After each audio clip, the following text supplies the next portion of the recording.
Hello and welcome. We are Idea Explorer, and in this short demo, I'll walk you through creating an indicator in OpenLAP while pointing out the improvements we've made along the way. We start by specifying the requirements for our indicator. Here, we set the goal in two parts. The first box is I want to, where we choose an action word such as assess, monitor, or plan. The second box is the goal description. In our improvement, if I type an action that isn't already in the system, the dropdown now shows a blue button with the label Add and the word I typed, so it's obvious we can create a new one. Next to the description box, the check button has been replaced with a more visible circular button, making it much easier for new users to see and click to confirm their goal.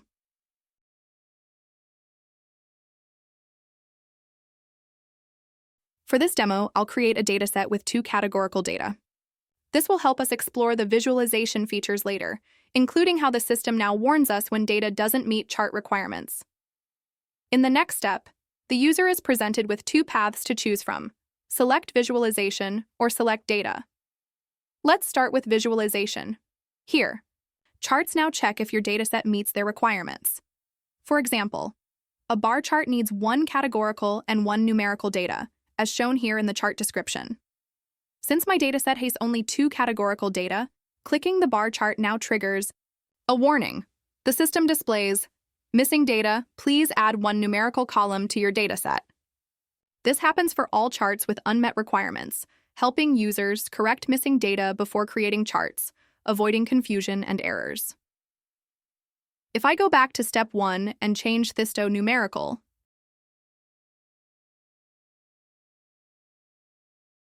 and return here, the warning disappears. And any other chart with matching requirements will now display without any warnings. Now, let's look at the dataset path. We've split this into two options: create your own dataset or upload a CSV.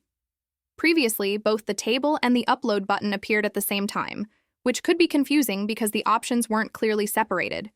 With the updated design, users now choose their preferred method right at the start of this step, making the workflow clearer and more intuitive. If I choose Create Your Own Dataset, the table appears, and we've updated it to be easier to work with. You can just click the plus sign to quickly add new rows or columns.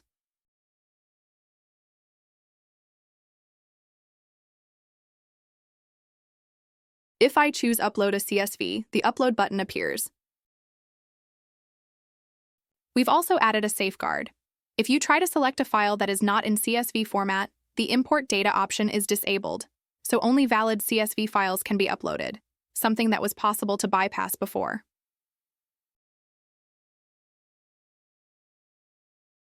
The next step is visualization. Available charts appear just like before.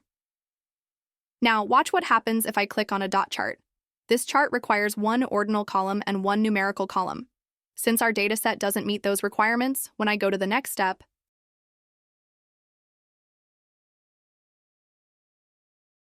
X-axis option is empty, meaning I can't create the visualization. So let's go back and try a bar chart instead. The bar chart requires one categorical and one numerical column. Our dataset meets those requirements, so this time the warning doesn't appear, and I can immediately see the visualization preview. Once I'm happy with my indicator, I click Save. It appears in the dashboard for future use.